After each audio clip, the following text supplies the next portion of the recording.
Angin malam berembus pelan, membawa aroma bunga melati dari halaman depan.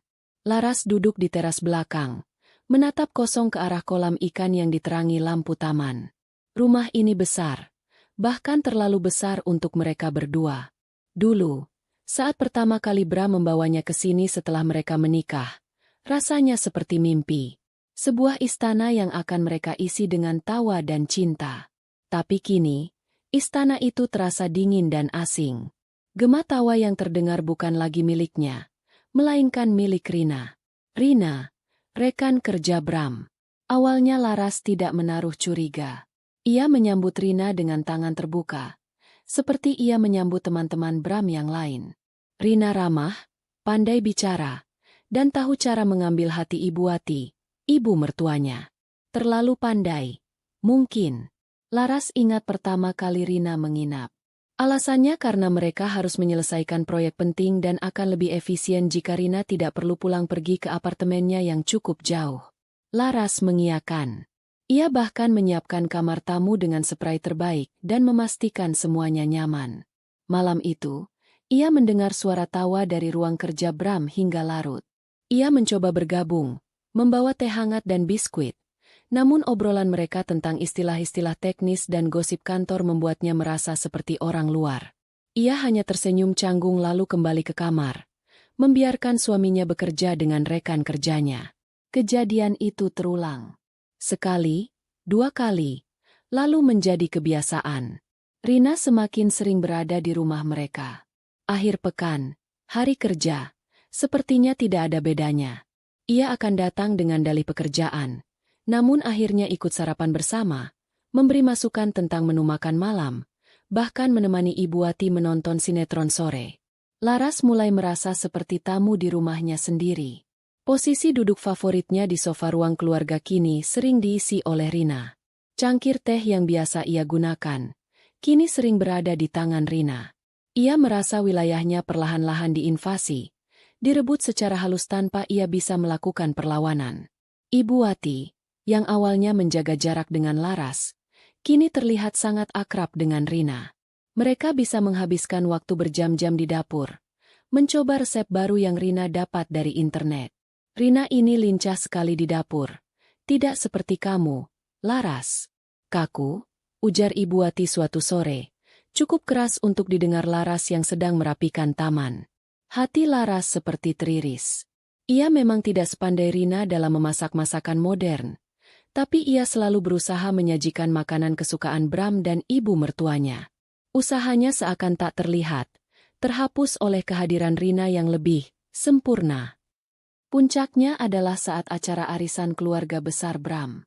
Laras sudah menyiapkan segalanya dari jauh-jauh hari. Ia memesan catering, mendekorasi ruang tamu, dan memilih gaun terbaiknya. Namun, beberapa jam sebelum acara dimulai, Rina datang.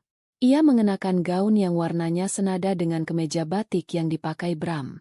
Wah, kebetulan sekali, Bram. Kita seperti pasangan, kata Rina sambil tertawa renyah. Bram hanya tersenyum, senyum yang dulu hanya untuk Laras. Ibu Wati menimpali. Kalian memang serasi. Sama-sama cerdas, sama-sama supel. Selama acara berlangsung, Laras merasa seperti bayangan. Para tante dan sepupu Bram lebih banyak berbincang dengan Rina. Mereka memuji karir Rina, kecantikannya, kemampuannya berbaur. Rina dengan lihai menceritakan tentang proyek-proyek besarnya bersama Bram, membuat mereka berdua terlihat seperti pasangan hebat yang menaklukkan dunia bisnis. Laras, sang istri sah, hanya berdiri di sudut, memegang piring kue yang bahkan tidak ia sentuh. Ia mencoba tersenyum, mencoba menyapa. Namun tatapan mereka seolah menembus dirinya. Ia tidak ada di sana. Malam itu, setelah semua tamu pulang dan rumah kembali sepi, Laras mencoba bicara pada Bram. Ia masuk ke kamar, melihat suaminya sedang melepas kemeja batiknya. Bram, panggilnya pelan. Bram menoleh. Wajahnya terlihat lelah. Ya, kenapa? Aku merasa tidak nyaman dengan Rina, Laras memulai.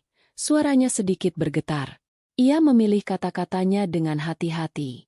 Dia terlalu sering di sini. Orang-orang jadi salah paham. Bram menghela napas panjang. Napas yang selalu ia keluarkan saat merasa Laras akan memulai percakapan yang tidak ia sukai. Salah paham bagaimana? Rina itu rekan kerjaku. Laras. Dia banyak membantuku. Proyek yang sedang kami kerjakan ini sangat penting untuk karierku. Tapi ini rumah kita, Bram.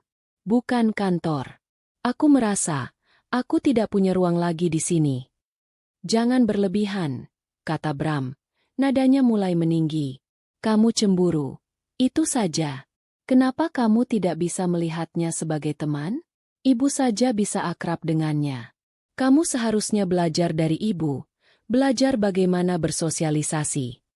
Kata-kata itu menusuk lebih dalam dari pisau. Jadi, ini salahnya? Ia yang tidak bisa bersosialisasi? Ia yang cemburu buta? Laras menatap Bram, mencari sosok suami yang dulu selalu membelanya, yang dulu akan menggenggam tangannya dan berkata semuanya akan baik-baik saja. Tapi yang ia temukan adalah orang asing dengan tatapan dingin dan kata-kata yang menyakitkan. Ini bukan tentang cemburu, bisik Laras, lebih pada dirinya sendiri. Lalu tentang apa? Tantang Bram. Rina membantu ibu di dapur, menemaninya ngobrol. Kamu lebih sering diam di kamar atau sibuk dengan tanamanmu. Jangan salahkan Rina kalau ibu lebih menyukainya. Laras terdiam. Ia tidak punya kekuatan untuk berdebat lagi. Setiap kata yang keluar dari mulutnya seolah menjadi bensin yang menyulut amarah Bram. Ia hanya menunduk, merasakan air mata panas mulai menggenang di pelupuk matanya. Ia tidak ingin menangis di depan Bram. Ia tidak ingin memberinya kepuasan dengan melihatnya rapuh. Ia berbalik, berjalan pelan menuju teras belakang, tempatnya sekarang. Tempat di mana ia bisa merasakan sedikit kedamaian, meskipun semu. Ia menatap bayangan dirinya di permukaan air kolam. Seorang wanita yang kehilangan kilaunya. Seorang istri yang menjadi orang asing di istananya sendiri. Duri itu, duri bernama Rina, sudah tertancap terlalu dalam. Dan yang lebih menyakitkan, suaminya sendiri yang menancapkannya, dibantu oleh ibu mertuanya. Laras memejamkan mata, membiarkan angin malam menyapu air matanya yang akhirnya jatuh. Ia tahu, ini baru permulaan. Malam yang lebih gelap masih akan datang. Hari-hari berikutnya terasa semakin berat. Kehadiran Rina bukan lagi insidental, melainkan sebuah kepastian. Ia bahkan sudah punya cangkir sendiri di dapur, dengan inisial R, yang dibelikan Ibu Wati. Laras melihatnya suatu pagi, dan hatinya terasa diremas. Sebuah simbol kecil, namun pesannya sangat jelas. Rina adalah bagian dari rumah ini. Laras mencoba mengabaikannya. Ia menyibukkan diri dengan taman bunganya, menuangkan seluruh kesedihan dan kekecewaannya pada kelopak-kelopak mawar dan anggrek. Tanaman-tanaman itu setidaknya tidak pernah menghakiminya. Mereka tumbuh dan mekar sebagai jawaban atas perawatannya. Suatu siang, saat Laras sedang memangkas daun kering, ia mendengar percakapan dari ruang keluarga. Suara Ibu Wati dan Rina. Ia tidak bermaksud menguping, tapi suara mereka cukup jelas terbawa angin. Anak itu, Laras, benar-benar tidak peka, kata Ibu Wati. Bram sudah mau naik jabatan. Seharusnya didukung penuh. Istrinya malah cemberut terus. Bisanya cuma menghabiskan uang Bram untuk bunga-bunga tidak berguna itu. Mungkin Laras lelah, Tante. Jawab Rina dengan nada yang dibuat terdengar simpati. Mengurus rumah sebesar ini kan tidak mudah. Apalagi dia tidak terbiasa dengan lingkungan seperti kita. Kalau aku jadi dia, aku akan lebih aktif mencari tahu apa yang disukai Mas Bram, bagaimana cara membuatnya senang. Nah, itu bedanya kamu dengan dia, Rin. Kamu itu perempuan cerdas. Kamu tahu apa yang harus dilakukan. Kadang ibu berpikir, kenapa bukan kamu yang jadi menantu ibu? Laras membeku. Tangannya yang memegang gunting tanaman gemetar. Kata-kata itu, diucapkan dengan begitu enteng, menghancurkan sisa-sisa pertahanannya. Jadi begitu, di mata ibu mertuanya, ia adalah menantu yang salah. Sebuah kesalahan yang seharusnya bisa diperbaiki jika saja Bram bertemu Rina lebih dulu. Laras segera masuk ke dalam rumah melalui pintu samping, langsung menuju kamarnya. Ia tidak ingin mereka melihatnya. Ia tidak ingin mereka tahu bahwa ia mendengar semuanya. Di dalam kamar, ia mengunci pintu, menyandarkan tubuhnya di sana, dan membiarkan isak tangis yang sejak tadi ia tahan akhirnya pecah. Ia menangis tanpa suara, menggigit bantal agar tidak ada yang mendengarnya.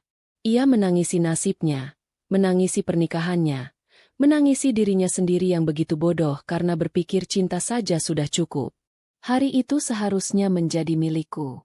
Milik Alina. Hari di mana aku akan mengikat janji suci dengan Danu, pria yang selama 2 tahun terakhir berhasil meyakinkanku bahwa cinta sejati tidak memandang status. Aku, yang sengaja menanggalkan semua kemewahan yang melekat pada namaku sejak lahir, merasa telah menemukan pelabuhan terakhirku. Sebuah gedung serbaguna di pinggir kota menjadi saksi bisu pilihan hidupku. Tidak ada pilar-pilar marmer atau lampu kristal yang biasa menghiasi langit-langit rumahku. Yang ada hanya dekorasi bunga kertas, taplak meja dari kain satin sintetis, dan alunan musik dari pengeras suara yang sesekali berbunyi mendengung. Bagiku, semua itu sempurna. Kesederhanaan ini adalah istanaku, istana yang kubangun bersama Danu. Ibuku, Ibu Riana, duduk di sampingku dengan senyum yang tak pernah pudar. Gaun brokat sederhana yang ia kenakan tampak begitu anggun di tubuhnya yang ringkih. Ia menggenggam tanganku erat, menyalurkan ketenangan yang hanya bisa diberikan oleh seorang ibu. "Kamu cantik sekali, Nak," bisiknya. Matanya berkaca-kaca. Aku membalas senyumnya, merasakan kebahagiaan yang meluap-luap. Semua pengorbananku untuk hidup seperti orang biasa terasa terbayar lunas hari ini. Aku akan menikah dengan pria yang kucintai. Dan ibuku ada di sini untuk menyaksikannya. Namun, di seberang meja, ada sepasang mata yang menatap kami dengan tatapan yang berbeda. Ibu Santi, calon ibu mertuaku, tidak pernah bisa menyembunyikan rasa superiornya. Sejak awal perkenalan kami, ia selalu memandangku dan ibuku sebelah mata. Di matanya, kami hanyalah keluarga biasa dari kampung yang beruntung bisa menggaet putranya yang seorang manajer tingkat menengah di sebuah perusahaan swasta. Hari ini pun, di hari yang seharusnya penuh sukacita, ia tak henti-hentinya menebar duri. "Alina, gaunmu ini unik, ya, sederhana sekali," ujarnya saat aku dan Danu berjalan menyambut tamu. Kata, unik, dan sederhana, ia ucapkan dengan penekanan yang membuatnya terdengar seperti hinaan. Danu hanya tersenyum canggung, menarik tanganku seolah memintaku untuk tidak mempedulikannya. Aku menurut. Demi Danu, aku akan menelan semua ini. Saat jamuan makan dimulai, sindiran itu berlanjut. "Wah, cateringnya benar-benar dipilih yang paling hemat." "Ya, Danu? Tidak apa-apa, yang penting kan niatnya." Katanya cukup keras hingga terdengar oleh beberapa tamu di meja kami. Wajah ibuku sedikit memerah, tapi ia tetap tersenyum. Ia menyendokkan sepotong rendang ke piringku, seolah berkata, "Sabar, Nak." Aku mencoba menikmati makananku, mencoba fokus pada Danu yang duduk di sampingku. Tapi pikiranku terusik. Aku melihat bagaimana Ibu Santi memperlakukan pelayan, dengan bentakan-bentakan kecil dan gestur tangan yang merendahkan. Aku melihat bagaimana ia membandingkan acara pernikahanku dengan pernikahan anak temannya yang diadakan di Hotel Bintang 5. Setiap katanya adalah jarum kecil yang menusuk-nusuk gelembung kebahagiaanku. Danu, suamiku sebentar lagi, hanya diam. Ia tidak membela aku, tidak membela ibuku, tidak membela pilihan kami. Ia hanya sibuk menenangkan ibunya dengan bisikan-bisikan yang tak bisa kudengar. Puncak dari segalanya terjadi begitu cepat, namun terasa begitu lambat di mataku. Ibuku, dengan niat baik, bangkit dari kursinya untuk mengambilkan segelas air untuk Ibu Santi yang baru saja terbatuk. Saat berbalik, tubuhnya yang sudah tidak sekuat dulu tanpa sengaja menyenggol lengan Ibu Santi yang sedang memegang sendok sup. Sedikit kuah, hanya beberapa tetes, mengenai gaun sutra berwarna marun yang dikenakan Ibu Santi. Noda itu kecil, nyaris tak terlihat. "Astaga!" Ibu Santi menjerit. Suaranya melengking tinggi, menarik perhatian seluruh ruangan. Musik berhenti. Semua mata tertuju ke meja kami. "Lihat apa yang kau lakukan." "Gaunku." Kau tahu berapa harga gaun ini? Gajimu setahun pun mungkin tidak cukup untuk menggantinya. Bentaknya pada ibuku. Ibuku, dengan wajah pucat pasi, menunduk dalam-dalam. Maaf, Bu. Saya benar-benar tidak sengaja. Maafkan saya. Cicitnya. Tangannya gemetar. Ia mencoba membersihkan noda itu dengan tisu. Namun tangannya ditepis dengan kasar oleh Ibu Santi. Tidak sengaja katamu? Kau iri, kan? Kau sengaja ingin merusak penampilanku di hari pernikahan anakku, kan? Dasar orang kampung tidak tahu aturan. Makian itu terus meluncur, tajam dan menghina. Danu akhirnya berdiri. "Mah, sudah, Mah. Malu didengar orang," katanya pelan, mencoba menarik lengan ibunya. Tapi Ibu Santi sudah dirasuki amarah. Matanya yang nyalang menatap semangkuk sup jagung panas yang masih mengepul di atas meja. Dengan gerakan yang tidak akan pernah kulupakan seumur hidupku, ia meraih mangkuk itu. Aku melihatnya. Aku melihat niat jahat di matanya. Aku ingin berteriak, ingin bergerak, tapi tubuhku membeku.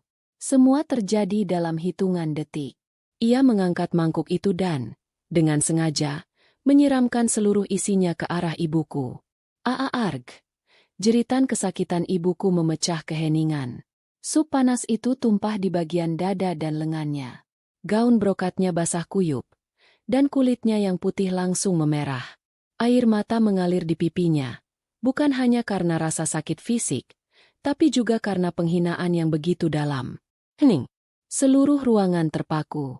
Para tamu ternganga, tidak percaya dengan apa yang baru saja mereka saksikan. Danu membeku di tempatnya. Mulutnya terbuka, menatap ibunya dengan ngeri. Dalam satu detik itu, sesuatu di dalam diriku patah. Gelembung kebahagiaan yang kubangun dengan susah payah pecah berkeping-keping. Cinta yang kurasakan untuk Danu menguap, digantikan oleh amarah dingin yang membakar. Eksperimen hidup sederhanaku telah berakhir dengan cara yang paling menyakitkan. Aku bangkit dari kursiku. Gaun pengantinku terasa seperti kostum konyol. Aku berjalan mendekati ibuku, melepas selendang dari bahuku dan dengan lembut menyelimuti lengannya yang melepuh. Aku menatapnya, dan dalam tatapan itu, aku berjanji tanpa suara. Ini tidak akan kubiarkan. Kemudian, aku berbalik. Aku menatap Ibu Santi dengan tatapan yang belum pernah kulihat sebelumnya di cermin.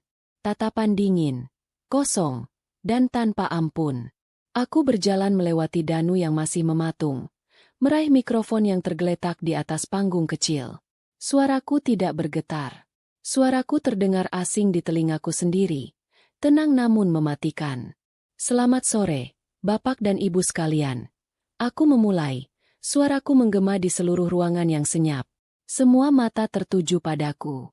Terima kasih sudah datang untuk menyaksikan hari yang seharusnya menjadi hari bahagiaku. Aku berhenti sejenak. Mataku menyapu wajah Ibu Santi yang kini menatapku dengan campuran kaget dan angkuh. Lalu, aku menatap Danu, yang wajahnya penuh kebingungan dan ketakutan. Hari ini, di depan kalian semua, saya belajar satu hal. Bahwa kesederhanaan yang tulus bisa dianggap sebagai kehinaan oleh mereka yang hatinya busuk. Dan cinta ternyata tidak cukup kuat untuk melawan kelemahan. Aku mengalihkan pandanganku kembali ke Ibu Santi. "Untuk Anda, Ibu Santi," kataku, setiap kataku ucapkan dengan jelas. "Anda telah menyiram ibu saya dengan sup panas. Tapi yang Anda siram sebenarnya adalah masa depan putra Anda sendiri." Akhirnya, aku menarik napas dalam-dalam dan mengucapkan kalimat yang akan mengubah segalanya. Pernikahan ini batal. Detik ini juga. Bagi keluarga Danu, anggap ini hari terakhir kalian bisa menghina ibuku dengan tenang. Karena mulai besok, kalian akan belajar arti dari penyesalan. Kehampaan yang dirasakan Laras pada malam ulang tahun pernikahannya ternyata bukanlah dasar dari jurang kesedihan. Ia salah. Ternyata masih ada ruang yang lebih dalam, lebih gelap, dan lebih dingin. Beberapa hari setelah malam yang menyakitkan itu, Bram mengajaknya bicara di ruang keluarga. Ini adalah hal yang langka. Biasanya, Bram akan menghindarinya. Laras merasakan firasat buruk, namun ia tetap duduk di seberang suaminya, menjaga jarak aman di antara mereka. Rina dan Ibu Wati tidak ada di sana. Sebuah keanehan lain yang membuat jantungnya berdebar tidak karuan.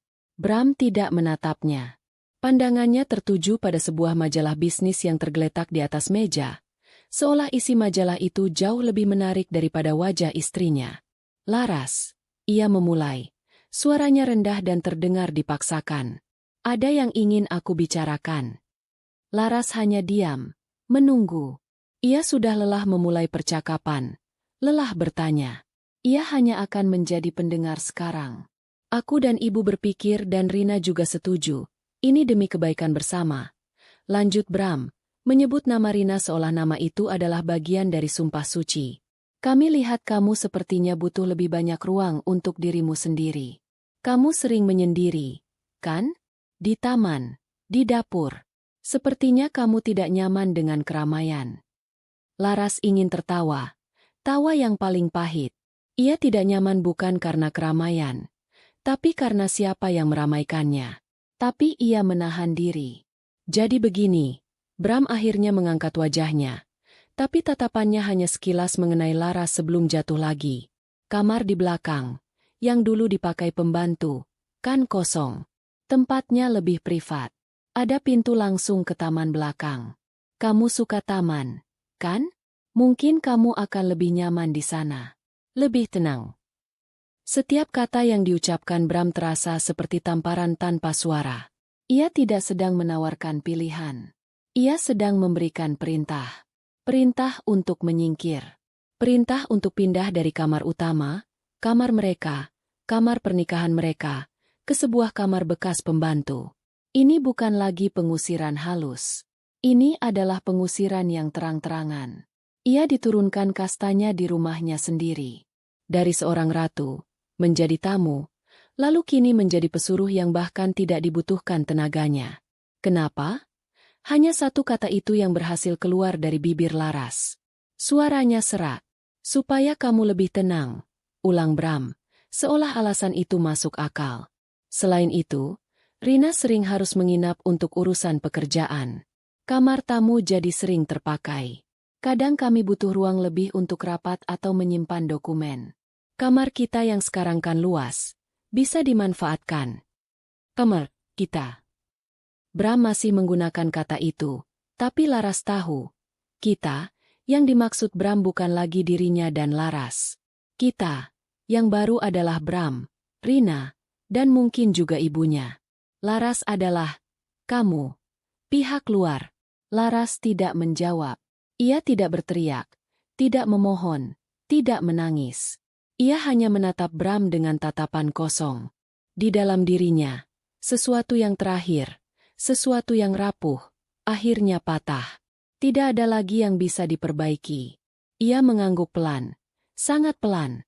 Anggukan itu bukan tanda persetujuan, melainkan tanda menyerah pada pertempuran yang sudah lama ia tahu ia akan kalah. Ia bangkit berdiri, kakinya terasa seperti jeli. Ia berjalan menuju kamar utama tanpa mengucapkan sepatah kata pun lagi. Di dalam kamar, ia melihat sekeliling.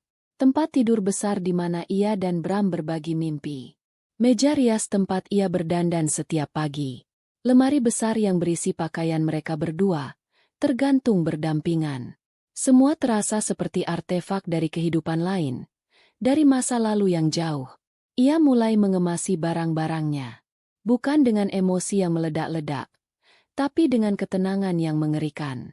Ia melipat pakaiannya satu persatu. Daster batiknya, beberapa gaun yang sudah jarang ia pakai, kemeja lamanya. Ia memasukkannya ke dalam sebuah koper tua yang ia temukan di gudang. Bram tidak membantunya. Ia tidak masuk ke kamar sama sekali. Seolah-olah proses pemindahan ini adalah sesuatu yang memalukan, sesuatu yang lebih baik tidak dilihat. Laras menyeret kopernya sendiri menyusuri lorong yang terasa begitu panjang. Ia membuka pintu kamar belakang. Bau apek dan lembab langsung menyergap hidungnya. Ruangan itu kecil, mungkin hanya sepertiga dari ukuran kamar mandi di kamar utama. Hanya ada satu ranjang besi tua dengan kasur kapuk yang tipis dan kempes. Satu jendela kecil yang menghadap langsung ke dinding bata tetangga, menghalangi masuknya cahaya matahari. Cat di dindingnya mengelupas di beberapa tempat, menunjukkan bekas rembesan air. Ini adalah tempatnya sekarang. Ini adalah cerminan posisinya di rumah ini. Sebuah ruang sisa, tidak penting, dan terbuang. Ia meletakkan kopernya di sudut. Ia tidak punya keinginan untuk menata barang-barangnya. Ia hanya duduk di tepi ranjang yang berderit, menatap dinding yang mengelupas. Ia duduk di sana untuk waktu yang sangat lama, hingga senja datang dan ruangan itu menjadi gelap gulita. Ia tidak menyalakan lampu. Ia hanya duduk dalam gelap, membiarkan dinginnya ruangan meresap ke dalam tulangnya. Kehidupan di kamar belakang adalah sebuah pengasingan total. Ia punya akses langsung ke taman, seperti kata Bram. Tapi itu bukan lagi sebuah anugerah, melainkan sebuah penegasan akan tempatnya. Di luar, ia akan mendengar suara tawa dari ruang makan saat ia sedang menyirami tanaman cabainya. Ia akan melihat siluet Bram dan Rina bekerja bersama di ruang kerja dari jendelanya yang kecil. Ia benar-benar terpisah dari kehidupan utama di rumah itu. Suatu sore, ia kembali ke kamar utama untuk mengambil beberapa buku yang tertinggal. Saat ia membuka lemari, ia terkejut. Sisi tempat pakaiannya dulu tergantung kini sudah kosong. Ia panik sejenak, sebelum matanya menangkap sebuah koper besar yang tergeletak di sudut ruangan. Koper miliknya. Ia membukanya. Di dalamnya, semua sisa pakaiannya, barang-barang pribadinya, dijejalkan begitu saja tanpa dilipat, kusut dan berantakan. Seolah-olah seseorang telah meraup semua miliknya dan melemparkannya ke dalam koper dengan jijik. Ia tahu siapa yang melakukannya. Ibu Wati atau Rina. Atau mungkin keduanya. Ini adalah pesan lain untuknya. Pesan bahwa kehadirannya, bahkan dalam bentuk barang-barang, tidak lagi diinginkan di ruangan itu. Pukulan terakhir datang seminggu kemudian. Laras pergi ke supermarket kecil di ujung jalan untuk membeli pupuk dan beberapa kebutuhan pribadinya. Saat di kasir, kartunya ditolak. "Maaf Bu, kartunya tidak bisa," kata kasir itu dengan pelan. Laras mencoba lagi. Gagal. Wajahnya memerah karena malu. Orang-orang di antrian belakangnya mulai berbisik. Dengan tangan gemetar, ia mengeluarkan sisa uang tunai dari dompetnya. Jumlahnya tidak banyak, hanya cukup untuk membayar setengah dari belanjaannya. Ia terpaksa meninggalkan sisanya di meja kasir. Malam itu, ia menunggu Bram pulang. Ia harus bertanya. Ia harus tahu apa yang terjadi. Saat Bram akhirnya muncul, Laras mencegatnya di dekat dapur. "Bram, kartu ATM-ku diblokir," katanya langsung, tanpa basa-basi. Bram tampak tidak terkejut. "Oh, iya. Aku yang memblokirnya." "Kenapa?" tanya Laras. Suaranya nyaris tidak terdengar. Keputusan itu tidak datang seperti badai. Ia tidak lahir dari ledakan amarah atau isak tangis yang putus asa. Keputusan itu datang seperti fajar setelah malam yang panjang dan gelap. Ia datang dengan tenang, jernih, dan tidak terbantahkan. Laras duduk di ranjang besinya yang dingin, menatap secari kertas di tangannya. Struk dari supermarket yang menunjukkan transaksi gagal dan daftar belanjaan yang terpaksa ia tinggalkan. Secari kertas itu adalah simbol dari posisinya saat ini.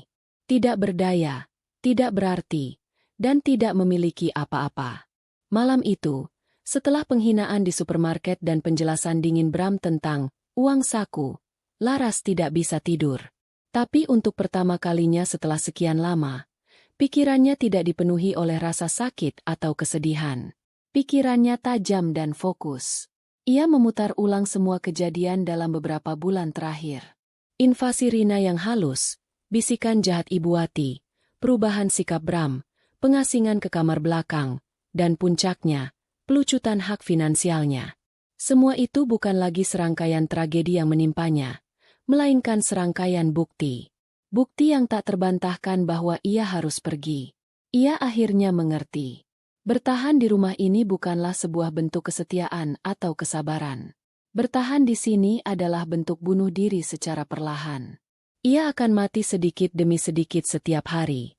Kewarasannya akan terkikis, harga dirinya akan terinjak-injak hingga tak bersisa, dan jiwanya akan layu seperti tanaman yang tidak pernah disiram. Ia menatap dinding yang lembab di hadapannya. Rumah ini, istana yang dulu ia impikan, telah berubah menjadi penjara. Penjara yang indah dari luar, namun membusuk dari dalam. Dan ia tidak mau menjadi narapidana seumur hidup. Aku pergi bukan karena aku kalah, bisiknya pada kegelapan. Aku pergi karena aku memilih untuk menang. Menang atas diriku sendiri. Fajar yang datang keesokan paginya terasa berbeda. Cahaya pucat yang menyusup melalui celah jendela kecilnya tidak lagi terasa menyedihkan. Cahaya itu membawa harapan. Laras bangkit dari tempat tidur dengan sebuah tujuan. Ia tidak lagi bergerak seperti bayangan. Ada energi baru yang mengalir di dalam dirinya. Energi yang lahir dari sebuah keputusan tegas.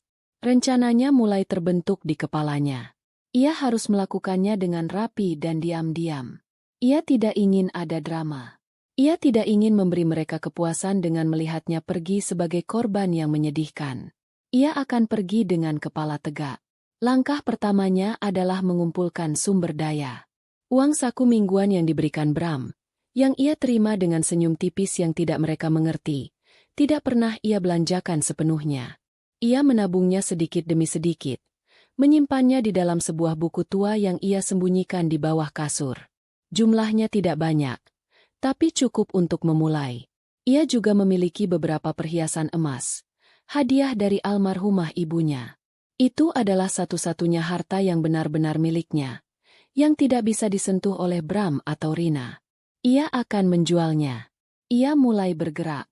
Saat seisi rumah sibuk dengan urusan mereka, Laras menyelinap keluar. Ia pergi ke toko perhiasan di pasar, tempat yang ramai dan tidak akan ada yang memperhatikannya. Dengan berat hati, ia melepaskan kalung dan gelang peninggalan ibunya. Tapi ia tahu, ibunya akan mengerti. Ibunya pasti ingin ia menggunakan harta itu untuk menyelamatkan hidupnya. Uang hasil penjualan perhiasan itu ia simpan dengan aman. Kini ia punya modal. Langkah kedua adalah mencari tempat tinggal. Ia tidak bisa menggunakan laptop di rumah karena ia tahu Bram bisa melacaknya. Ia pergi ke sebuah warung internet kecil di pinggir kota.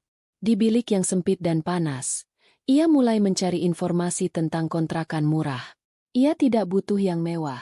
Ia hanya butuh tempat yang aman, tempat di mana ia bisa bernapas dengan lega. Setelah berjam-jam mencari, ia menemukan satu yang cocok. Sebuah paviliun kecil di belakang rumah seorang ibu tua. Harganya terjangkau, dan yang terpenting, lokasinya cukup jauh dari dunianya saat ini. Ia mencatat nomor teleponnya. Langkah ketiga, dan yang paling sulit, adalah menyortir barang-barangnya. Ia hanya bisa membawa satu koper. Ia harus memilih dengan cermat apa yang akan ia bawa ke kehidupan barunya.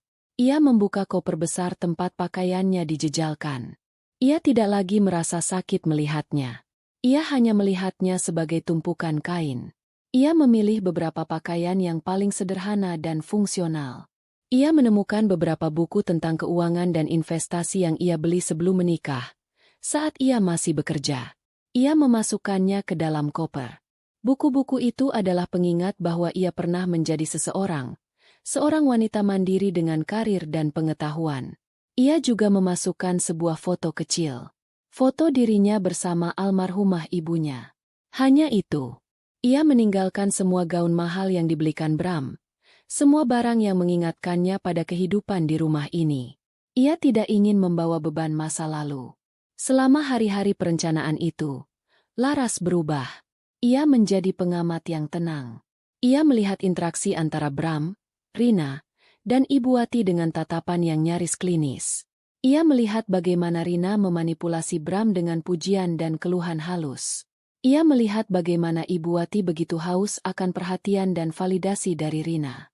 Ia melihat bagaimana Bram, suaminya, menjadi begitu lemah dan mudah dikendalikan, kehilangan semua jejak pria yang dulu ia cintai.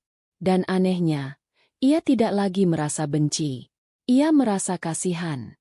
Mereka terperangkap dalam permainan mereka sendiri. Sebuah drama yang mereka ciptakan dan mereka nikmati. Ia hanya tidak ingin menjadi salah satu aktornya lagi. Suatu malam, ia sedang berada di taman ketika Bram dan Rina berjalan melewatinya. Mereka sedang tertawa, merencanakan liburan akhir tahun ke Eropa. Tempat yang selalu Laras impikan untuk dikunjungi bersama Bram. Dulu, mendengar itu akan menghancurkan hatinya. Tapi malam itu, ia hanya tersenyum tipis dalam kegelapan. Biarkan saja mereka pergi. Ia juga akan memulai perjalanannya sendiri. Perjalanan yang mungkin tidak semewah Eropa, tapi jauh lebih berarti. Perjalanan untuk menemukan kembali rumah di dalam dirinya sendiri. Hari keberangkatan ia pilih dengan saksama. Hari kerja, saat Bram dan Rina sudah pasti pergi ke kantor, dan Ibu Wati sedang pergi ke pengajian rutinnya. Pagi itu, ia bangun seperti biasa. Ia menyirami tanamannya untuk terakhir kali, mengucapkan selamat tinggal pada setiap pot bunga dan sayuran yang telah menemaninya dalam kesendirian. Ia kemudian masuk ke kamarnya, menarik koper dari bawah ranjang, dan mengenakan pakaian terbaik yang ia sisakan. Ia berjalan keluar dari kamar belakang itu tanpa menoleh lagi. Ia melewati dapur, ruang makan, dan ruang keluarga yang luas dan sunyi. Ia berhenti sejenak di depan pintu utama. Ia tidak merasakan kesedihan. Ia tidak merasakan penyesalan. Yang ia rasakan adalah kelegaan. Kelegaan yang begitu besar hingga membuatnya sulit bernapas. Ia membuka pintu, melangkah keluar, dan menutupnya kembali di belakangnya dengan pelan. Ia tidak membantingnya. Tidak ada amarah. Hanya sebuah penutupan yang tenang dan tegas. Ia berjalan menyusuri jalanan komplek yang familiar, menyeret kopernya, menuju sebuah kehidupan baru yang menantinya. Ia tidak tahu apa yang akan terjadi di depan sana, tapi satu hal yang pasti, ia bebas. Dan kebebasan itu terasa seperti rumah. Begini, Laras, semua pengeluaran rumah sekarang diatur oleh Rina. Dia lebih ahli dalam manajemen keuangan. Ini untuk efisiensi. Kamu tidak perlu khawatir. Semua kebutuhanmu akan dipenuhi. Setiap minggu, aku akan memberimu uang saku. Itu lebih dari cukup untuk kebutuhanmu membeli pupuk atau apapun itu. Uang saku. Seperti anak kecil. Seperti seorang tanggungan yang tidak punya hak atas apapun. Laras menatap Bram, pria yang dulu berjanji akan berbagi segalanya dengannya. Kini, pria itu merampas hak finansialnya, kemandiriannya, harga dirinya. Ia merasa telanjang. Benar-benar tidak punya apa-apa lagi. Rumah ini bukan rumahnya. Kamar ini bukan kamarnya. Suami ini bukan suaminya. Bahkan uang yang mereka hasilkan bersama pun bukan lagi miliknya. Ia telah dilucuti dari segalanya. Diasingkan secara fisik, emosional, dan kini, finansial. Di dalam kamar belakang yang sempit dan gelap itu, Laras tidak lagi merasa sedih. Kesedihan adalah emosi yang terlalu mewah. Yang ia rasakan adalah hawa dingin dari sebuah kesadaran. Kesadaran bahwa ia harus pergi. Bukan lari, tapi pergi. Untuk menyelamatkan satu-satunya hal yang masih tersisa, dirinya sendiri. Perjalanan dengan angkutan umum ke alamat yang tertera di secari kertas terasa seperti perjalanan ke dunia lain. Laras menatap keluar jendela, melihat pemandangan komplek perumahan mewah perlahan berganti dengan jalanan yang lebih sempit, toko-toko kelontong, dan rumah-rumah yang lebih sederhana. Udara terasa lebih hangat, lebih hidup. Suara tawa anak-anak yang bermain di gang, aroma masakan dari warung Tegal, semua itu terasa begitu nyata, begitu membumi. Ia merasa seperti baru saja keluar dari sebuah gelembung kaca yang dingin dan steril. Kontrakan itu adalah sebuah paviliun kecil di belakang rumah utama yang asri. Pemiliknya, Bu Anita, seorang janda pensiunan guru, menyambutnya dengan senyum ramah yang tulus. Senyum yang tidak menuntut apa-apa, tidak menghakimi. Silakan masuk, Nak Laras. Maaf ya, tempatnya kecil, katanya dengan suara lembut. Ini lebih dari cukup, Bu.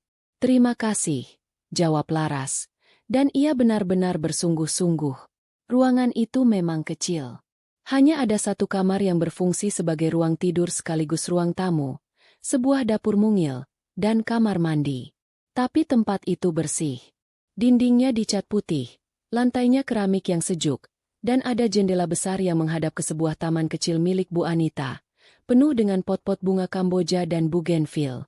Cahaya matahari sore masuk dengan leluasa, membuat ruangan itu terasa hangat dan terang. Setelah berbulan-bulan hidup dalam pengapnya kamar belakang, tempat ini terasa seperti istana. Istana yang sesungguhnya. Hari-hari pertama terasa aneh. Kesunyian di sekelilingnya adalah miliknya. Ia bisa memutuskan kapan harus bangun, apa yang harus dimakan, lagu apa yang ingin ia dengarkan. Ia tidak perlu lagi berjalan mengendap-endap atau menahan napas setiap kali mendengar suara langkah kaki. Kebebasan itu pada awalnya terasa melumpuhkan. Ia terlalu terbiasa hidup dalam kewaspadaan. Ia akan membeli sebungkus mie instan dan sebutir telur, memasaknya di panci kecilnya, lalu memakannya sambil duduk di lantai. Mie instan itu terasa seperti makanan paling mewah di dunia, karena ia membelinya dengan uangnya sendiri dan memakannya dalam damai. Perlahan, ia mulai membangun kembali rutinitasnya. Ia membuka kopernya dan menata barang-barangnya. Tidak banyak, hanya beberapa helai pakaian, beberapa peralatan mandi, dan tumpukan buku-buku lamanya. Ia mengeluarkan buku-buku tentang perencanaan keuangan, manajemen investasi, dan analisis pasar. Sampulnya sudah sedikit kusam, tapi isinya adalah dunia yang pernah ia kuasai. Ia mulai membaca. Ia membaca dari pagi hingga malam, seperti seorang mahasiswa yang akan menghadapi ujian akhir. Ia melahap setiap halaman, setiap grafik, setiap studi kasus. Ia bukan hanya membaca untuk mengingat. Ia membaca untuk menemukan kembali dirinya. Menemukan Laras yang cerdas, Laras yang analitis, Laras yang pernah punya mimpi sebelum mimpi itu direnggut oleh sebuah pernikahan. Setelah seminggu membenamkan diri dalam buku, ia tahu ia harus mulai mencari pekerjaan. Uang tabungannya tidak akan bertahan selamanya. Ia pergi ke warung internet lagi, membuat sebuah daftar riwayat hidup yang sederhana. Ia menuliskan pengalaman kerjanya sebelum menikah, sebagai seorang analis keuangan junior di sebuah perusahaan sekuritas. Sudah lebih dari 5 tahun yang lalu. Sebuah lubang besar menganga di riwayat kerjanya, sebuah lubang bernama pernikahan. Ia mencoba melamar ke beberapa perusahaan besar. Ia mengirimkan surel, mengisi formulir daring, tapi tidak ada jawaban. Penolakan-penolakan bisu itu sedikit menggoyahkan kepercayaan dirinya yang baru tumbuh. Dunia sudah berubah. Ia merasa tertinggal. Suatu sore, ia sedang duduk termenung di teras pavilionnya saat Bu Anita menghampirinya. "Kok melamun, Nak Laras?" Laras tersenyum. "Sedang memikirkan pekerjaan, Bu." "Nak Laras kan pintar soal hitung-hitungan, kan?" kata Bu Anita. "Anak saya, si Dani, itu baru buka warung kopi kecil-kecilan. Tapi pusing dia, Bu. Katanya uang masuk dan keluar tidak jelas. Untung atau rugi saja dia tidak tahu. Mungkin Nak Laras bisa kasih masukan sedikit." Sebuah ide terlintas di benak Laras. "Tentu, Bu." Dengan senang hati. Malam itu, Dani datang menemuinya, membawa setumpuk nota dan buku catatan yang berantakan. Laras tidak menertawakannya. Ia justru mendengarkan dengan sabar. Ia menanyakan semua hal, harga beli biji kopi, biaya sewa tempat, tagihan listrik, jumlah cangkir yang terjual setiap hari. Kemudian, dengan telaten, ia membuatkan sebuah sistem pembukuan yang sangat sederhana menggunakan buku kas biasa.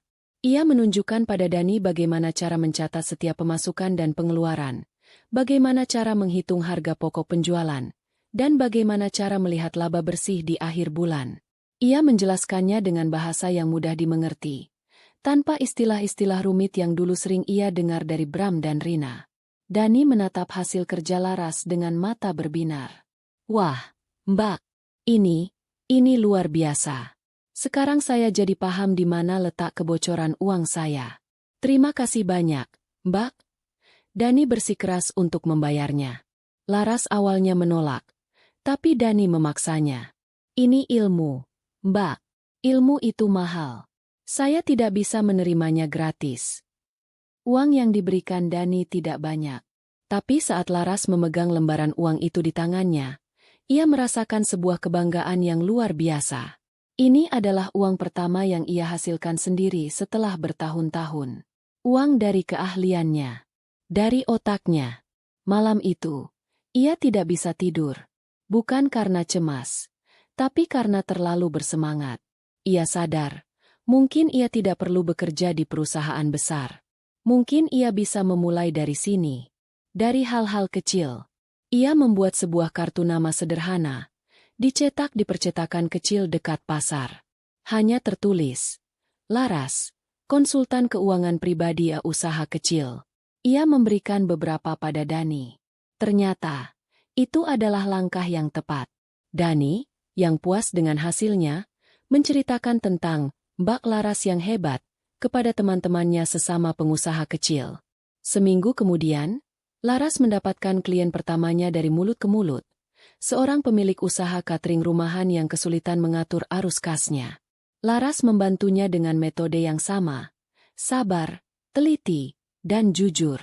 Ia tidak hanya memberikan solusi, tapi ia juga mendidik kliennya. Ia ingin mereka mandiri secara finansial. Reputasinya mulai terbentuk di lingkungan itu. Ia dikenal sebagai konsultan yang merakyat, yang biayanya terjangkau tapi hasilnya nyata. Kliennya bertambah. Dari pemilik warung, pengusaha laundry coin, hingga pasangan muda yang ingin menabung untuk uang muka rumah. Setiap klien adalah sebuah cerita, sebuah tantangan baru. Laras menemukan gairah hidupnya kembali. Ia tidak lagi hanya membangun karir. Ia sedang membangun kembali puing-puing kehidupannya, sepotong demi sepotong. Ia membeli sebuah laptop bekas dari uang yang ia kumpulkan. Ia membuat laporan-laporan sederhana untuk kliennya. Paviliun kecilnya kini berubah menjadi kantor sekaligus rumah. Di salah satu dindingnya, ia menempel sebuah papan tulis kecil. Di sana, ia menulis target-targetnya, daftar kliennya, dan kutipan-kutipan yang memberinya semangat. Suatu malam, setelah menyelesaikan laporan untuk seorang klien, ia membuat secangkir teh dan duduk di terasnya. Ia menatap langit malam yang cerah. Ia teringat pada kehidupannya yang dulu. Rumah besar, mobil mewah, gaun-gaun mahal. Semua itu terasa begitu jauh dan tidak nyata. Ia membandingkannya dengan hidupnya sekarang. Ia mungkin tidak punya apa-apa jika diukur dengan materi. Tapi di sini, di paviliun kecil ini, ia punya sesuatu yang jauh lebih berharga. Kedamaian, harga diri, dan sebuah masa depan yang ia bangun dengan tangannya sendiri. Dan itu sudah lebih dari cukup. Sementara Laras sedang menata kembali hidupnya dari nol, di rumah besar yang ia tinggalkan, sesuatu mulai retak. Kepergian Laras yang sunyi pada awalnya tidak terlalu terasa. Bram dan Ibu Wati bahkan merasa lega. Tidak ada lagi wajah murung yang berkeliaran di rumah. Tidak ada lagi kehadiran canggung yang membuat mereka merasa bersalah. Rina dengan cepat mengambil alih posisi nyonya rumah. Ia memindahkan barang-barangnya ke kamar utama, mengisi sisi lemari yang ditinggalkan Laras dengan gaun-gaun mahalnya. Ia menjadi ratu di istana itu. Namun, menjadi ratu ternyata tidak semudah yang ia bayangkan. Rina adalah rekan kerja yang hebat, seorang negosiator yang ulung, tapi ia adalah manajer rumah tangga yang buruk. Ia terbiasa dilayani. Ia tidak tahu bagaimana cara mengurus tagihan-tagihan, bagaimana cara mengatur menu makan, atau bagaimana cara berurusan dengan asisten rumah tangga. Rumah yang dulu selalu bersih dan teratur kini mulai terasa berantakan. Debu mulai terlihat di sudut-sudut ruangan. Makanan lebih sering dipesan dari luar, membuat pengeluaran membengkak. Taman yang dulu dirawat Laras dengan penuh cinta kini mulai merana. Daun-daun kering berserakan, dan bunga-bunga mulai layu. Ibu Wati, yang awalnya memuja-muja Rina, kini mulai sering mengeluh di belakang. Rumah ini jadi seperti kapal pecah sejak Laras pergi, keluhnya pada Bram suatu malam. Rina itu bisanya cuma dandan dan pergi kerja. Urusan rumah tidak ada yang beres. Bram mulai merasakan kekosongan itu. Ia pulang kerja ke rumah yang terasa dingin. Tidak ada lagi aroma masakan rumahan yang menyambutnya. Tidak ada lagi teh hangat yang menunggunya di meja. Ia mulai merindukan hal-hal kecil yang dulu ia anggap remeh. Kehadiran Laras yang tenang, caranya menata bunga di vas, bahkan diamnya Laras pun kini terasa lebih baik daripada celoteh Rina yang seringkali hanya berisi keluhan tentang pekerjaan atau permintaan untuk dibelikan barang-barang mewah. Keretakan di rumah menjalar hingga ke pekerjaan Bram. Laras, tanpa disadari Bram, adalah penyeimbang emosinya. Ia adalah tempat Bram pulang, tempat di mana ia bisa melepaskan semua beban kantor. Dengan Laras, Bram bisa menjadi dirinya sendiri. Dengan Rina, Bram harus selalu tampil hebat, selalu siaga. Tekanan itu membuatnya sering salah mengambil keputusan di kantor.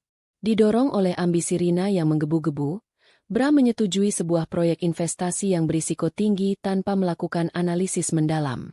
Ia ingin membuktikan pada Rina dan pada dunia bahwa ia adalah seorang pebisnis yang hebat. Proyek itu gagal total. Perusahaan kehilangan banyak uang, dan posisi Bram sebagai manajer terancam. Bonus akhir tahun yang mereka andalkan untuk menutupi gaya hidup mewah mereka tidak akan pernah ada. Saat itulah masalah keuangan yang sebenarnya mulai muncul ke permukaan. Tagihan kartu kredit Rina menumpuk. Cicilan mobil sport Bram tertunggak. Mereka terbiasa hidup dari gaji ke gaji, tanpa tabungan darurat yang berarti. Kemewahan yang mereka pamerkan ternyata hanyalah sebuah fasad yang rapuh. Dalam kepanikan, Bram memutuskan untuk menjual salah satu aset mereka, sebuah rumah toko kecil di pinggir kota yang selama ini disewakan. Uangnya bisa digunakan untuk menutupi utang dan sebagai modal baru. Rina, tolong urus surat-surat ruko itu. Kita jual secepatnya. Perintah Bram. Rina, dengan kepercayaan diri yang biasa, mulai mengurusnya. Namun, ia kembali dengan wajah pucat dan kebingungan. Bram, ada masalah, katanya. Masalah apa lagi? Bentak Bram, yang suasana hatinya semakin memburuk setiap hari. Ruko itu suratnya atas nama Laras, kata Rina pelan. Bram terdiam. Ia baru ingat. Bertahun-tahun yang lalu, atas saran seorang konsultan pajak, ia memang menaruh beberapa aset atas nama Laras. Tujuannya untuk menghindari pajak yang tinggi. Ia tidak pernah berpikir itu akan menjadi masalah. Itu hanya formalitas di atas kertas, pikirnya. Tidak hanya ruko itu, lanjut Rina, suaranya bergetar. Tanah di puncak, dan bahkan rumah yang kita tempati ini, sertifikatnya juga atas nama dia. Rasanya seperti ada bom yang meledak di ruangan itu. Bram, Rina, dan Ibu Wati yang ikut mendengar, saling berpandangan dengan ngeri. Mereka, yang selama ini merasa berkuasa, yang telah mengusir pemilik sah dari rumahnya, ternyata tidak memiliki apa-apa. Mereka hanyalah penumpang di kapal milik Laras. Kapal yang kini sudah mereka rusak dan mereka tidak tahu bagaimana cara memperbaikinya. Mereka mencoba mencari Laras. Bram menelepon semua teman lama Laras yang ia tahu. Tapi tidak ada yang tahu keberadaannya. Laras seolah lenyap di telan bumi. Ia tidak meninggalkan jejak apapun. Kepanikannya berubah menjadi kemarahan, lalu ketakutan. Mimpi buruk mereka menjadi kenyataan beberapa minggu kemudian. Sekelompok pria berbadan tegap datang ke rumah mereka. Mereka adalah penagih utang dari bank tempat Bram mengambil pinjaman untuk proyeknya yang gagal. Mereka berbicara dengan suara keras, membuat para tetangga keluar untuk menonton. Pemandangan yang sangat memalukan. Mobil sport Bram diambil paksa hari itu juga. Kemewahan mereka dilucuti satu persatu. TV kabel diputus, internet dimatikan. Mereka bahkan harus berhemat listrik. Rumah besar itu kini terasa seperti gua yang gelap dan angker. Pertengkaran terjadi setiap hari. Bram menyalahkan ambisi Rina. Rina menyalahkan kebodohan Bram. Ibu Wati menyalahkan keduanya, sambil terus meratapi nasibnya. Suatu malam, mereka bertiga duduk di ruang makan yang gelap, hanya diterangi oleh sebatang lilin. Tidak ada makanan di meja. Mereka tidak punya uang untuk memesan makanan lagi. Di tengah keheningan yang mencekam itu, mereka akhirnya menyadari satu hal. Mereka tidak hanya kehilangan harta. Mereka telah kehilangan segalanya karena keserakahan dan keangkuhan mereka. Karma yang mereka pikir tidak akan pernah datang, ternyata hanya tertunda. Dan kini, ia datang untuk menagih semuanya, tanpa sisa. 3 tahun berlalu. Bagi sebagian orang, 3 tahun mungkin hanya waktu yang singkat. Tapi bagi Laras, 3 tahun adalah sebuah era. Sebuah era pembangunan kembali, penemuan diri, dan pertumbuhan yang tidak pernah ia bayangkan sebelumnya. Paviliun kecil di belakang rumah Bu Anita masih menjadi rumahnya. Namun kini paviliun itu bukan lagi sekadar tempat berlindung, melainkan pusat dari sebuah operasi bisnis yang berkembang. Konsultasi keuangan Laras Handayani tidak lagi hanya melayani usaha-usaha kecil di sekitar lingkungannya. Dari mulut ke mulut, reputasinya sebagai seorang konsultan yang jujur, teliti, dan memiliki empati yang tinggi menyebar luas. Ia mulai mendapatkan klien yang lebih besar, perusahaan-perusahaan rintisan di bidang teknologi yang membutuhkan arahan finansial, para profesional muda yang ingin merencanakan masa pensiun mereka, bahkan beberapa ekspatriat yang butuh bantuan untuk memahami sistem keuangan lokal. Ia tidak pernah beriklan. Hasil kerjanya adalah iklannya yang paling efektif. Ia kini memiliki sebuah kantor kecil yang ia sewa tidak jauh dari kontrakannya, dengan 2 orang staf muda yang membantunya. Ia tetap menjadi pribadi yang sederhana. Ia tidak membeli mobil mewah atau apartemen megah. Keuntungan dari bisnisnya ia investasikan kembali atau ia tabung dengan bijak. Ia telah belajar pelajaran paling berharga. Keamanan finansial sejati bukanlah tentang pamer kemewahan, melainkan tentang memiliki kendali penuh atas hidupmu sendiri. Ia bahagia. Sebuah kebahagiaan yang tenang, yang berasal dari dalam. Suatu pagi, sebuah surel masuk ke komputernya. Surel itu berasal dari panitia Indonesia Financial Summit, sebuah acara seminar tahunan yang sangat bergengsi. Mereka mengundangnya untuk menjadi salah satu pembicara. Laras membaca surel itu berulang kali. Ia pikir ada kesalahan. Pembicara lain di acara itu adalah para direktur bank, ekonom ternama, dan pejabat pemerintah. Siapa dirinya dibandingkan mereka? Ia hampir saja menghapus surel itu, menganggapnya sebagai lelucon. Tapi kemudian ia menatap papan tulis di dinding kantornya. Di sana, tertulis salah satu target yang ia tulis 3 tahun lalu, berbagi ilmu. Ia ragu. Ia tidak pernah berbicara di depan banyak orang. Ia lebih nyaman bekerja di balik layar, dengan angka dan laporan. Rasa takut dan sindrom penipu mulai merayapinya. Malamnya, ia menceritakan hal itu pada Bu Anita, yang sudah ia anggap seperti ibunya sendiri. Bu Anita tersenyum hangat. Kenapa takut, Nak Laras? Ilmu yang kamu punya itu nyata. Kamu tidak menipu siapa-siapa. Kamu membantu banyak orang. Ceritakan saja apa yang kamu tahu. Ceritakan saja pengalamanmu. Kadang, cerita yang jujur itu lebih berharga daripada teori yang rumit. Kata-kata Bu Anita memberinya kekuatan. Ia memutuskan untuk menerima undangan itu. Ia akan menghadapi ketakutannya. Selama 2 minggu, ia mempersiapkan materinya. Ia tidak akan berbicara tentang teori pasar modal yang kompleks atau strategi investasi yang muluk-muluk. Ia akan berbicara tentang sesuatu yang ia pahami hingga ke tulang sumsumnya, membangun fondasi keuangan dari nol, dan bagaimana kemandirian finansial adalah kunci dari harga diri. Ia tidak akan menyebut nama Bram, Rina, atau Ibu Wati. Tapi cerita mereka, cerita kejatuhannya dan kebangkitannya, adalah jiwa dari presentasi yang akan ia sampaikan. Hari seminar pun tiba. Laras berdiri di belakang panggung sebuah hotel bintang 5 yang megah. Jantungnya berdebar kencang. Dari celah tirai, ia bisa melihat ratusan orang mengisi kursi di aula. Mereka semua mengenakan setelan mahal dan terlihat begitu percaya diri. Laras menarik napas dalam-dalam. Ia menatap gaun sederhana namun elegan yang ia kenakan, dibeli dari salah satu butik kliennya. Ia bukan lagi Laras yang memakai daster kusam di taman belakang. Ia adalah Laras Handayani, seorang profesional. Sementara itu, di antara kerumunan penonton, duduk 2 orang yang terlihat tidak pada tempatnya. Bram dan Rina. Mereka tidak lagi mengenakan pakaian rancangan desainer. Pakaian mereka terlihat kusam dan sedikit kebesaran, seolah-olah tubuh mereka menyusut. Mereka datang ke seminar itu dengan tiket paling murah, yang mereka beli dengan sisa uang mereka. Mereka datang dengan harapan putus asa, berharap bisa menemukan sebuah ide ajaib, sebuah jalan keluar dari labirin utang dan kegagalan yang menjerat mereka. Mereka telah kehilangan rumah besar itu setahun yang lalu. Kini mereka tinggal di sebuah apartemen sewaan yang sempit dan pengap. Mereka membaca daftar pembicara. Nama, Laras Handayani, Tidak berarti apa-apa bagi mereka.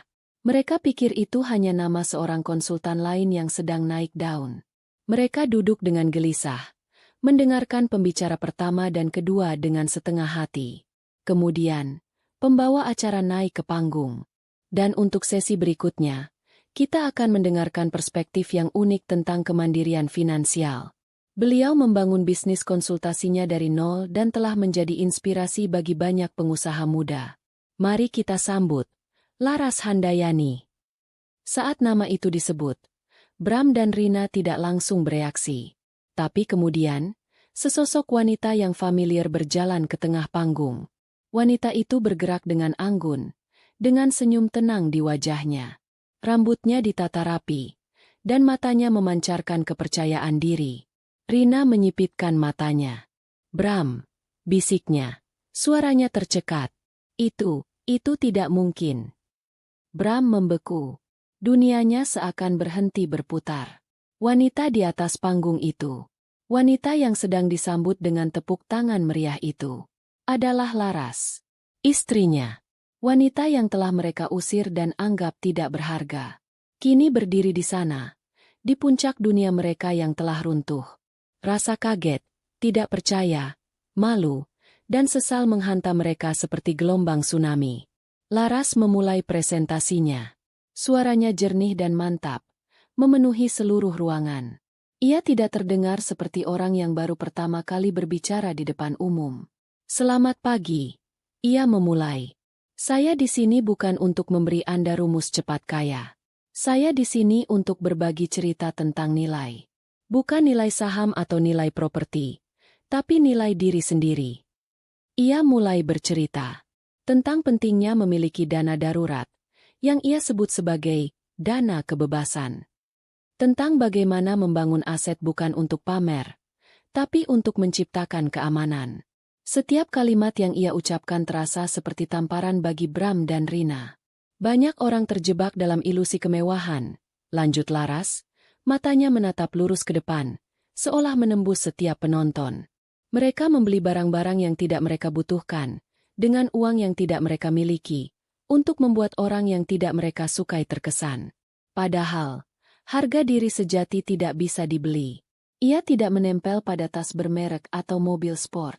Harga diri sejati dibangun dari dalam. Ia dibangun dari kejujuran, kerja keras, dan kemampuan untuk berdiri di atas kaki sendiri, tidak peduli sekecil apapun langkah awal Anda. Bram menunduk. Ia tidak sanggup menatap panggung lagi. Setiap kata Laras adalah cerminan dari semua kesalahannya. Ia, yang dulu mengejek Laras karena tidak bisa bersosialisasi, dan wawasannya sempit, kini duduk di sini sebagai pecundang, mendengarkan wejangan dari wanita yang telah ia sia-siakan. Rina menatap Laras dengan campuran antara benci dan kagum. Ia melihat wanita yang dulu ia anggap sebagai saingan yang lemah, kini telah melampauinya dalam segala hal. Laras tidak membalas dendam dengan cara yang picik. Ia membalas dendam dengan menjadi versi terbaik dari dirinya sendiri. Dan itu adalah kekalahan yang paling telak bagi Rina. Perjalanan pulang dari seminar terasa seperti perjalanan menuju tiang gantungan. Tidak ada yang bicara di dalam bus kota yang sesak itu. Bram menatap kosong keluar jendela, melihat kehidupan kota yang sibuk, namun pikirannya berada di tempat lain. Ia terus-menerus melihat bayangan Laras di atas panggung. Laras yang tenang, Laras yang berwibawa, Laras yang sukses. Bayangan itu menyiksanya, menjadi bukti nyata dari kebodohan terbesar dalam hidupnya. Rina duduk di sampingnya, memeluk tasnya dengan erat.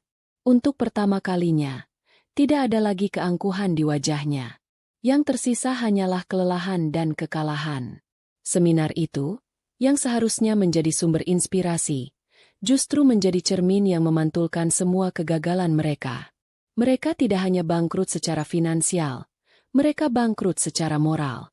Sesampainya di apartemen mereka yang sempit, keheningan itu pecah. Bukan oleh pertengkaran seperti biasanya, melainkan oleh isak tangis Rina yang tertahan. Kita salah, Bram, katanya di sela-sela isakannya. Kita sudah sangat salah menilainya. Bram tidak menjawab. Ia hanya duduk di sofa usang, menyandarkan kepalanya dan memejamkan mata. Ia tidak punya energi lagi untuk menyalahkan Rina, atau ibunya, atau siapapun. Ia tahu, kesalahan terbesar ada pada dirinya. Ia yang membiarkan bisikan-bisikan jahat meracuni pikirannya. Ia yang terlalu lemah untuk membela istrinya sendiri. Ia yang menukar berlian dengan batu kali. Dia memegang segalanya, kan? Lanjut Rina. Aset-aset itu. Dia pasti sudah menjualnya dan menggunakan uangnya untuk membangun bisnisnya. Pikiran itu menyentak Bram. Sebuah harapan kecil yang licik mulai merayap di hatinya. Mungkin belum, katanya pelan. Mungkin kita masih punya kesempatan. Mereka menghabiskan sisa malam itu dengan sebuah percakapan yang jujur untuk pertama kalinya. Mereka mengakui kesalahan masing-masing. Rina mengakui ambisinya yang buta dan kekejamannya pada Laras. Bram mengakui kelemahannya dan ketidakadilannya. Mereka sadar, mereka tidak bisa terus seperti ini. Mereka berada di titik terendah. Dan di tengah keputusasaan itu, nama Laras kembali muncul. Bukan lagi sebagai sumber masalah, tapi sebagai satu-satunya solusi. Kita harus menemuinya, kata Bram akhirnya. Kita harus minta maaf. Dan, kita harus mengajaknya bekerja sama. Bayangkan, Rin, dengan keahliannya di bidang keuangan dan pengalaman kita di lapangan, kita bisa membangun semuanya lagi. Kali ini dengan benar. Rencana itu terdengar begitu naif, begitu putus asa. Tapi bagi mereka, itu adalah satu-satunya pegangan. Dengan sedikit usaha, mereka berhasil mendapatkan nomor telepon kantor Laras dari situs web seminarnya. Rina yang menelepon, dengan suara yang dibuat serendah hati mungkin. Di luar dugaan, Laras setuju untuk bertemu. Mereka memilih sebuah kedai kopi yang tenang, tempat yang netral. Bram dan Rina datang lebih awal. Mereka sudah berlatih apa yang akan mereka katakan. Mereka akan meminta maaf sebesar-besarnya, mengakui semua kesalahan mereka, lalu memaparkan proposal kerja sama mereka. Laras datang tepat waktu. Ia tidak lagi mengenakan pakaian formal seperti di seminar. Ia hanya memakai blus sederhana dan celana panjang kain. Tapi aura ketenangan dan kepercayaan dirinya tetap terpancar kuat. Ia duduk di hadapan mereka, memesan secangkir teh, dan menunggu. Bram yang memulai. Ia mengucapkan permintaan maaf yang panjang dan berbelit-belit. Ia menceritakan semua penyesalannya. Bagaimana hidupnya hancur setelah Laras pergi. Rina menimpali dengan air mata, memohon pengampunan dari Laras. Laras hanya mendengarkan dengan sabar, tanpa ekspresi, sesekali menyeruput tehnya. Setelah rentetan permintaan maaf itu selesai, Bram sampai pada inti tujuannya. Laras, kami tahu kami tidak pantas memintamu. Tapi kami tidak punya pilihan lain. Kami butuh bantuanmu. Aset-aset itu, mari kita gunakan bersama untuk membangun bisnis baru. Bertiga, kamu yang pegang kendali keuangan. Kami janji akan mengikuti semua arahanmu. Kita bisa menjadi tim yang hebat lagi. Laras meletakkan cangkirnya dengan pelan. Ia menatap Bram, lalu Rina. Tatapannya tidak dingin, tapi juga tidak hangat. Tatapannya jernih. Bram, Rina, ia memulai, suaranya tenang dan tegas. Aku menghargai permintaan maaf kalian. Dan aku menerimanya. Sedikit kelegaan tampak di wajah Bram dan Rina. Aku menerimanya, lanjut Laras. Bukan untuk kalian, tapi untuk diriku sendiri. Aku sudah lama memaafkan kalian. Karena aku sadar, menyimpan dendam dan kemarahan itu seperti meminum racun tapi berharap orang lain yang mati. Aku tidak mau meracuni hidupku yang baru dengan sisa-sisa masa lalu. Ia berhenti sejenak, membiarkan kata-katanya meresap. Tapi, lanjutnya, dan kata, tapi, itu terasa begitu berat. Memaafkan bukan berarti melupakan. Dan yang terpenting, memaafkan bukan berarti aku harus kembali ke dalam situasi yang pernah menghancurkanku. Tentang proposal kerja sama kalian, jawabanku adalah tidak. Jawaban itu singkat, lugas, dan tak terbantahkan. Harapan di wajah Bram dan Rina langsung padam. Aku tidak akan bekerja sama dengan kalian, jelas Laras. Bukan karena aku benci, tapi karena kita sudah berbeda. Aku telah membangun hidupku sendiri, dengan nilai-nilai yang berbeda. Aku bekerja berdasarkan kepercayaan dan kejujuran. Maaf, tapi aku tidak bisa lagi mempercayai kalian berdua dalam urusan bisnis. Lalu bagaimana dengan aset-aset itu? Tanya Bram dengan suara lemah. Tentang itu, kalian tidak perlu khawatir, kata Laras. Aku sudah menghubungi pengacara. Kita akan menyelesaikan semuanya secara hukum. Semua aset yang terdaftar atas namaku akan dilikuidasi. Hasilnya akan kita bagi sesuai dengan hak masing-masing. Aku akan mengambil apa yang menjadi hakku, dan kalian akan mendapatkan apa yang menjadi hak kalian. Setelah itu, urusan kita selesai. Penjelasan Laras begitu rapi, begitu profesional, begitu final. Tidak ada celah untuk negosiasi. Ia telah memikirkan segalanya. Laras bangkit berdiri. Ia mengeluarkan beberapa lembar uang dari dompetnya dan meletakkannya di atas meja. Aku yang bayar, katanya. Sebuah gestur kecil yang menunjukkan siapa yang kini memegang kendali. Aku permisi dulu. Pengacaraku yang akan menghubungi kalian selanjutnya. Ia berbalik dan berjalan keluar dari kedai kopi itu tanpa menoleh lagi. Ia meninggalkan Bram dan Rina yang duduk mematung di meja mereka. Penyesalan mereka nyata. Rasa sakit mereka nyata. Tapi semuanya sudah terlambat. Pintu itu telah ditutup oleh Laras. Bukan dibanting dengan amarah, melainkan ditutup dengan pelan dan dikunci dengan rapat. Mereka akhirnya mengerti. Kesempatan kedua adalah sebuah kemewahan yang tidak semua orang bisa dapatkan. Terutama bagi mereka yang telah menyia-nyiakan kesempatan pertama dengan begitu kejam. Pidato Laras ditutup dengan tepuk tangan yang paling meriah hari itu. Banyak orang berdiri untuk memberinya penghormatan. Setelah turun dari panggung, Laras langsung dikerumuni oleh orang-orang yang ingin mengucapkan selamat, mengajukan pertanyaan, atau sekadar memberinya kartu nama.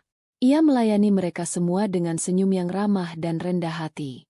Dari seberang ruangan, di tengah keramaian itu, matanya bertemu dengan mata Bram. Hanya sesaat, tidak ada kemarahan di mata Laras. Tidak ada kemenangan. Yang ada hanya ketenangan. Sebuah pengakuan bisu bahwa mereka pernah berbagi masa lalu, tapi kini berjalan di dunia yang sama sekali berbeda. Ia kemudian mengalihkan pandangannya, kembali fokus pada orang-orang di sekelilingnya. Bagi Laras, pertemuan itu adalah sebuah kebetulan. Tapi bagi Bram dan Rina, itu adalah sebuah vonis.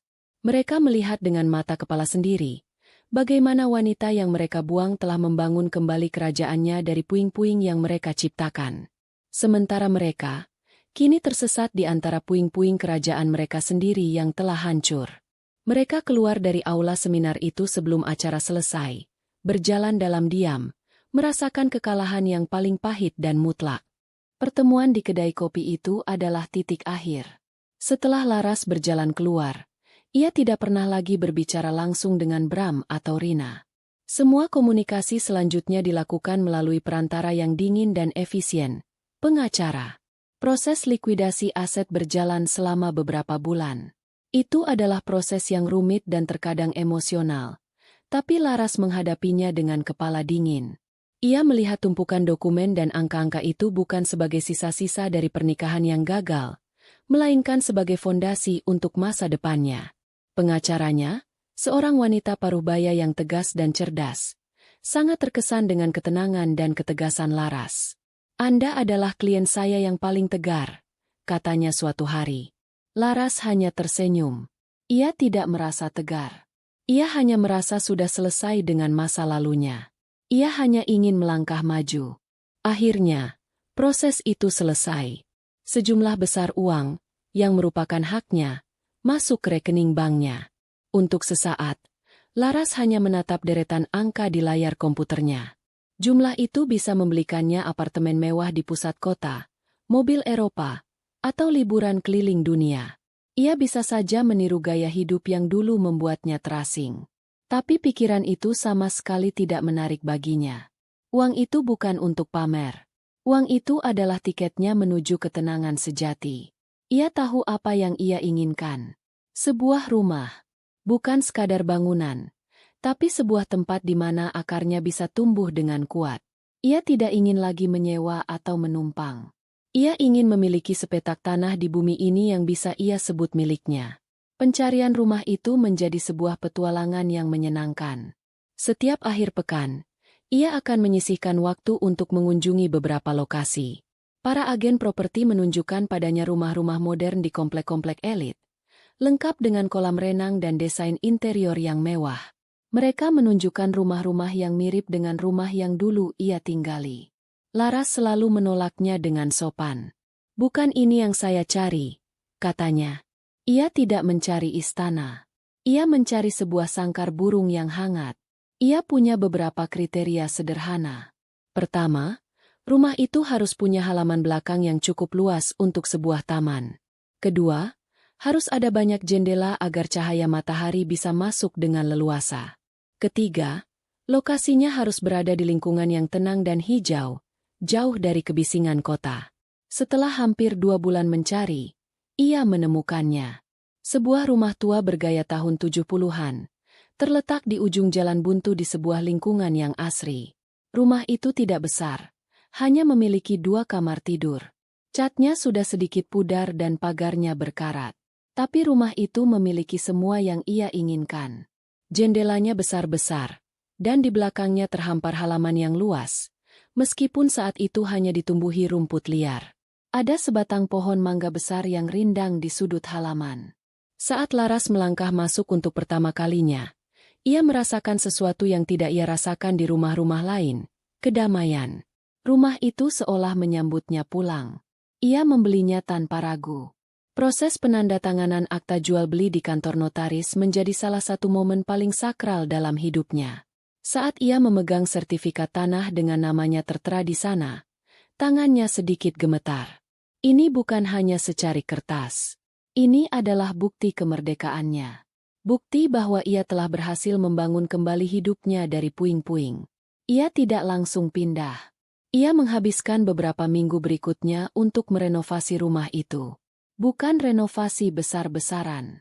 Ia hanya mengecat ulang dindingnya dengan warna-warna hangat seperti krem dan hijau zaitun. Ia memperbaiki atap yang sedikit bocor dan mengganti pagar yang berkarat. Setiap sen yang ia keluarkan, setiap keputusan yang ia buat, adalah murni miliknya. Tidak ada suara Bram yang meremehkan seleranya. Tidak ada komentar sinis dari Ibu Wati. Kemudian datang bagian yang paling menyenangkan, mengisi rumah itu. Ia tidak membeli perabotan mahal. Ia justru senang berburu di toko-toko barang bekas dan pengrajin lokal. Ia membeli sebuah sofa kain yang nyaman, sebuah meja makan dari kayu solid, dan rak-rak buku yang ia pasang di sepanjang dinding ruang tamu. Ia mengisi rak-rak itu dengan buku-buku favoritnya. Ia membeli sebuah pemutar piringan hitam tua dan beberapa koleksi musik jazz klasik. Rumah itu perlahan-lahan mulai mencerminkan jiwanya. Sederhana, hangat, dan penuh karakter. Prioritas utamanya adalah halaman belakang. Ia menyewa seorang tukang kebun untuk membantunya membersihkan rumput liar dan menggemburkan tanah. Setelah itu, ia mengerjakannya sendiri. Setiap pagi sebelum berangkat ke kantor dan setiap sore setelah pulang, ia akan berada di sana. Ia menanam berbagai macam bunga, mawar, melati, bunga matahari. Ia juga membuat sebuah peta khusus untuk sayur-sayuran, cabai, tomat, kangkung, dan bayam. Ia bahkan menanam beberapa pohon buah-buahan, jeruk, jambu, dan rambutan. Bekerja dengan tanah membuatnya merasa terhubung dengan bumi, merasa membumi. Setiap tunas baru yang muncul terasa seperti sebuah kemenangan kecil. Akhirnya, hari kepindahan itu tiba. Ia hanya membawa beberapa kotak dari paviliun Bu Anita. Ia menata barang-barangnya dengan hati-hati. Malam pertama di rumah barunya, ia tidak bisa tidur. Bukan karena cemas, tapi karena terlalu bahagia. Ia berjalan menyusuri setiap ruangan dalam kegelapan, menyentuh dindingnya, menghirup aroma cat baru yang bercampur dengan aroma tanah basah dari halaman. Ia membuat secangkir teh dan duduk di teras belakang. Hanya ada suara jangkrik dan desau angin yang menggoyangkan daun-daun pohon mangga. Ia menatap rumahnya yang diterangi cahaya lampu temaram. Sebuah rumah kecil yang sederhana. Tapi di dalam kesederhanaan itu, ia menemukan kekayaan yang tidak ternilai. Ia teringat pada rumahnya yang dulu. Rumah megah yang dingin. Perabotan impor yang terasa asing. Kemewahan yang terasa hampa. Ia dulu berpikir kebahagiaan itu ada di sana. Di dalam kemegahan itu. Ia salah besar. Kebahagiaan sejati ternyata ada di sini. Di dalam ketenangan. Di dalam kebebasan untuk menjadi diri sendiri. Di dalam kebanggaan karena berhasil menciptakan surga kecilnya sendiri. Rumah ini bukan sekadar tempat tinggal. Rumah ini adalah cerminan jiwanya yang telah sembuh. Sebuah rumah baru. Untuk sebuah harapan yang baru. 1 tahun setelah ia pindah ke rumah barunya, kehidupan Laras telah menemukan ritmenya yang indah. Pagi hari dimulai dengan secangkir teh hangat di teras belakang, ditemani oleh seekor kucing belang 3 yang ia adopsi dan ia beri nama, Damai. Setelah menyirami tamannya yang kini rimbun dan produktif, ia akan berjalan kaki ke kantornya yang letaknya hanya beberapa blok dari rumah. Bisnis konsultasinya terus berkembang. Ia kini dianggap sebagai salah satu suara paling terpercaya di bidang perencanaan keuangan untuk usaha kecil dan menengah. Ia sering diundang menjadi pembicara, tapi ia memilihnya dengan selektif.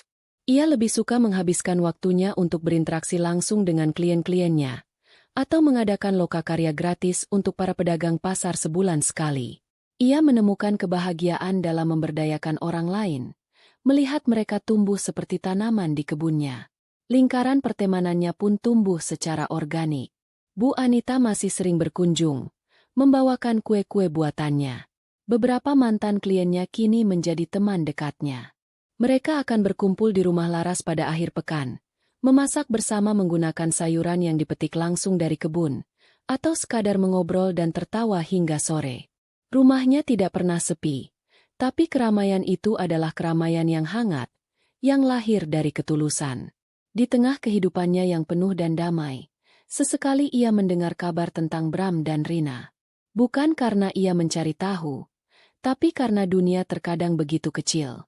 Ia dengar, uang bagian mereka dari penjualan aset habis dalam waktu kurang dari setahun. Mereka mencoba memulai bisnis lagi, sebuah kafe dengan konsep yang trendy, tapi gagal karena manajemen yang buruk dan pertengkaran yang terus-menerus. Kini, Bram bekerja sebagai seorang marketing di sebuah perusahaan kecil, dengan gaji yang pas-pasan. Rina, setelah beberapa kali gagal mendapatkan pekerjaan di level manajerial karena reputasinya yang buruk, akhirnya bekerja sebagai staf administrasi. Mereka masih bersama, terikat bukan oleh cinta, melainkan oleh kegagalan bersama dan ketiadaan pilihan lain. Mereka hidup dalam bayang-bayang penyesalan, sebuah hukuman yang mereka ciptakan sendiri. Laras tidak merasakan apa-apa saat mendengar kabar itu. Tidak ada rasa puas. Tidak ada rasa kasihan yang berlebihan. Kehidupan mereka adalah jalan yang mereka pilih. Sama seperti kehidupannya adalah jalan yang ia pilih. Ia terlalu sibuk menyirami tamannya sendiri untuk peduli apakah rumput di halaman orang lain lebih hijau atau lebih kering. Suatu sore, ia sedang membimbing salah seorang staf mudanya. Seorang gadis cerdas bernama Dewi yang mengingatkannya pada dirinya sendiri di masa lalu. Dewi sedang menghadapi masalah pribadi yang membuatnya kehilangan kepercayaan diri. "Saya merasa seperti gagal, Mbak Laras," kata Dewi dengan mata berkaca-kaca. Laras tersenyum. Ia mengajak Dewi duduk di taman belakang rumahnya. "Dewi," katanya lembut, "kemenangan terbesar dalam hidup ini seringkali tidak terlihat seperti kemenangan. Ia tidak datang dengan piala atau sorak-sorai. Kadang, kemenangan terbesar adalah keberanian untuk pergi dari sesuatu yang menyakitimu. Kadang, kemenangan adalah kesabaran untuk membangun kembali hidupmu dari nol, sepotong demi sepotong, meskipun tidak ada yang melihat atau bertepuk tangan." Ia berhenti sejenak, menatap pohon mangganya yang mulai berbuah. "Dan kemenangan yang paling sejati," lanjutnya, "adalah ketika kamu bisa duduk sendirian di rumah yang kamu bangun sendiri, merasa damai, dan tidak membutuhkan validasi dari siapapun untuk merasa utuh. Saat itulah kamu benar-benar menang." Dewi menatapnya dengan penuh kekaguman. Ia tidak tahu detail masa lalu Laras, tapi ia bisa merasakan kedalaman dan kebijaksanaan dari kata-kata itu.